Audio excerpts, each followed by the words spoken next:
prosecution, in my estimation, of Aaron Swartz was about sending a particular laser-like message to a group of people that the Obama administration sees as politically threatening. And that is essentially the hacker, the information, and the democracy activist community. And the message that the Obama administration wanted to send to that particular community was, in my estimation, we know you have the ability to make trouble for the establishment.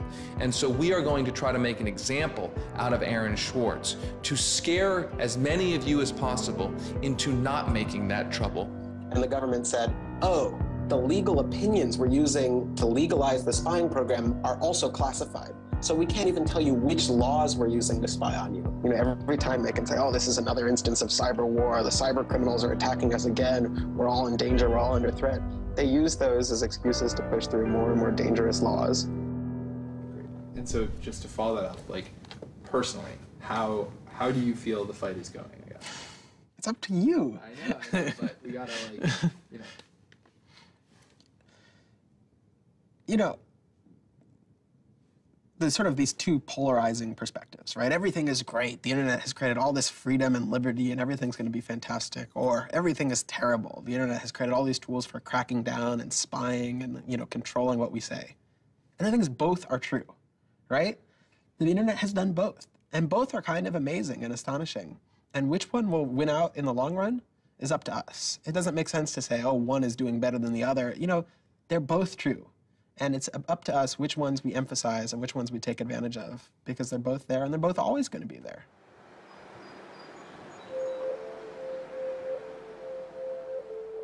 On September 12, 2012, federal prosecutors filed a superseding indictment against Swartz, adding additional counts of wire fraud, unauthorized access to a computer, and computer fraud.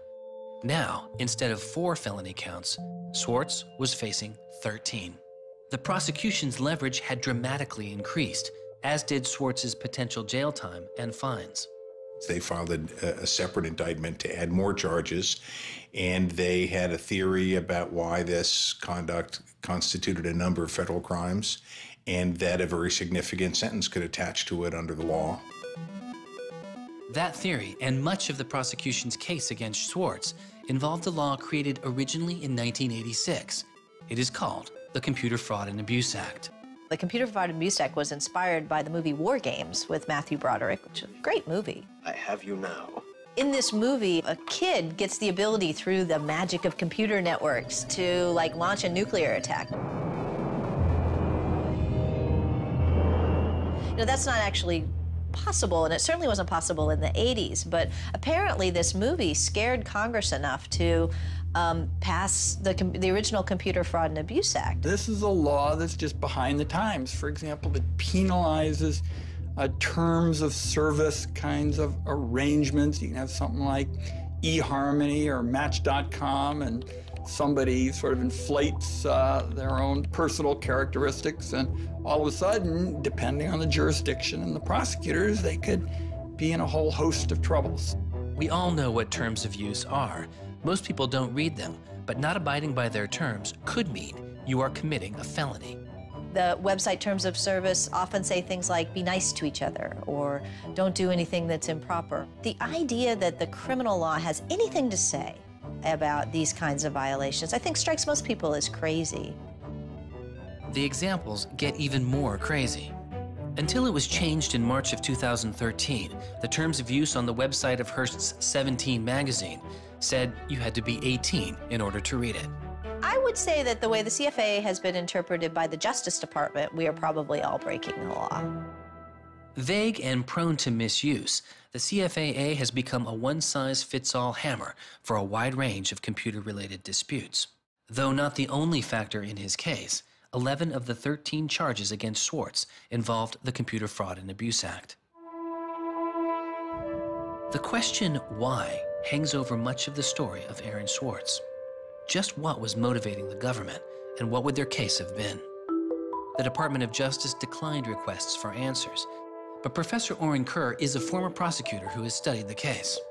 So I think I come about this case from a different direction than other people on a number of reasons. I was a federal prosecutor at the Justice Department for 3 years before I started teaching. The government came forward with an indictment based on what crimes they thought were committed, just as a purely lawyers matter, looking at the precedents, looking at the statute, looking at the history, looking at the cases that are out there so far. I think it was a fair indictment based on that. You can debate whether they should have charged this case. There's just a lot of disagreement. Some people are on the open access side, some people are not.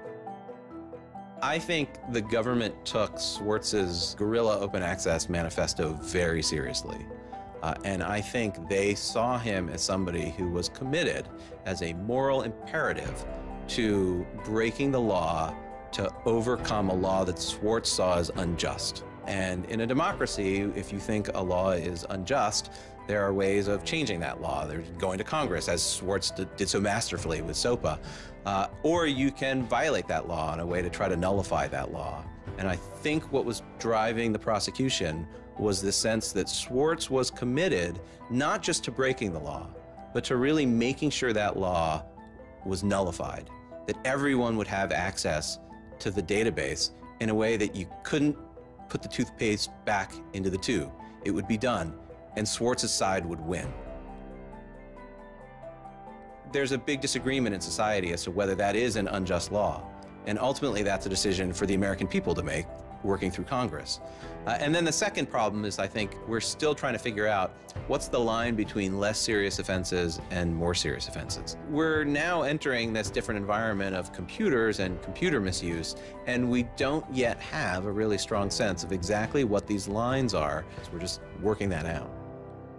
This is a poor use of prosecutorial discretion. The hammer that the Justice Department has to scare people with it just gets bigger and bigger and bigger. And so most people just, you can't roll the dice with your life like that. Should we tap somebody's phone?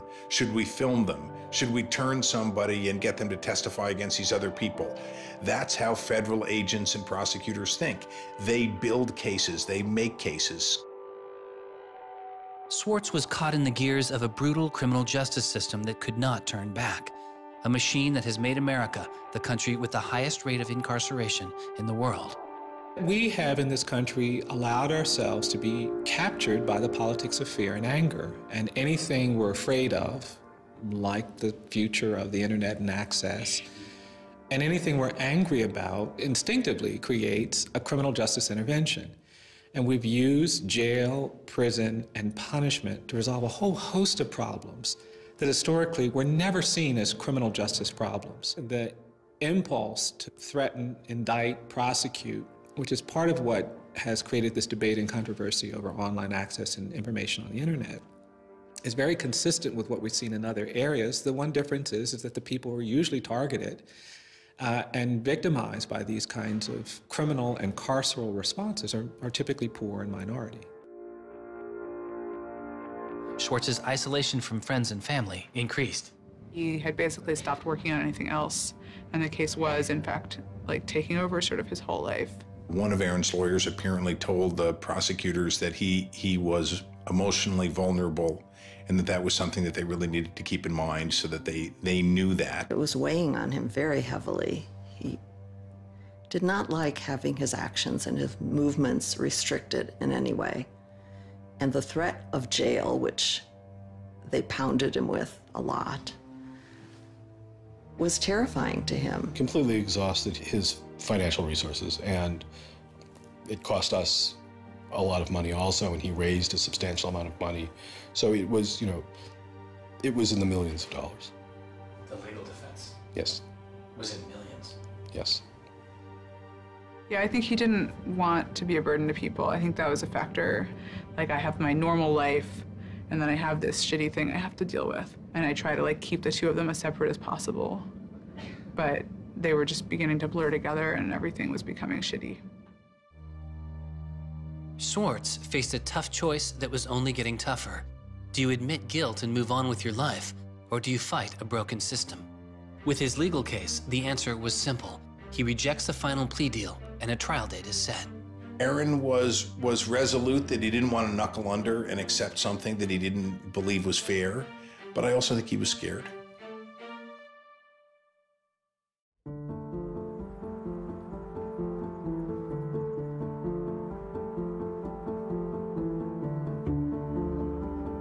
I don't think they would have convicted Aaron. I think we would have walked him out of that courthouse, and I would have given him a big hug, and we would have walked across that little river in Boston and gone and had a couple of beers. I really thought that we were right. I thought that we were going to win the case. I thought that we could win the case. He didn't talk about it very much, but you could see the enormous pain that he was going through.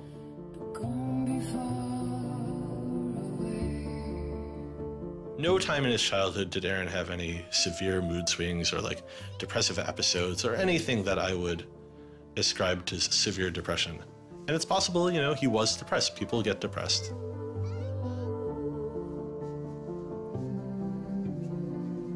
Very early in our relationship, like 3 or 4 weeks in or something, I remember him saying to me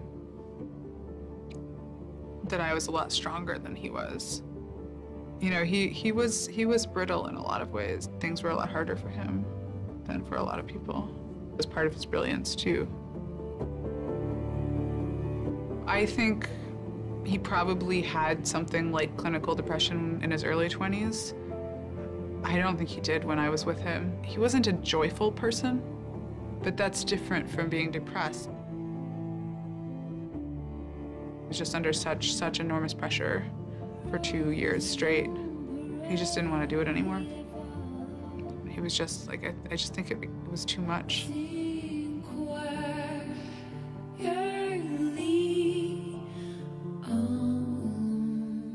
I got a phone call late at night.